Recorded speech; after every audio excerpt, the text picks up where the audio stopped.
Ukraina mengklaim telah menembak jatuh sebanyak 16 pesawat tak berawak atau drone Shahed 136 pada Sabtu 22 Oktober malam. Informasi ini disampaikan oleh staf umum Angkatan Bersenjata Ukraina melalui media sosialnya. Disebutkan 11 drone jatuh di wilayah Mykolaiv, sedangkan drone lainnya jatuh di tempat lain. Staf umum Angkatan Bersenjata Ukraina tak merinci target serangan drone tersebut. Meski begitu, mereka menerangkan 2 drone diantaranya telah berhasil menerobos dari selatan, kemudian dihancurkan oleh Komando Udara Timur dan Tengah. Ukraina sebelumnya mengatakan bahwa telah menghancurkan sejumlah besar senjata Rusia.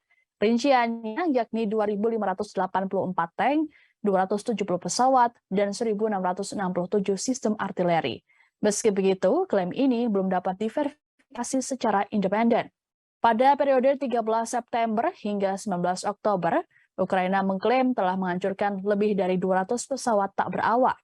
Sementara itu, sejumlah negara Eropa telah mengecam penggunaan drone milik Iran ini.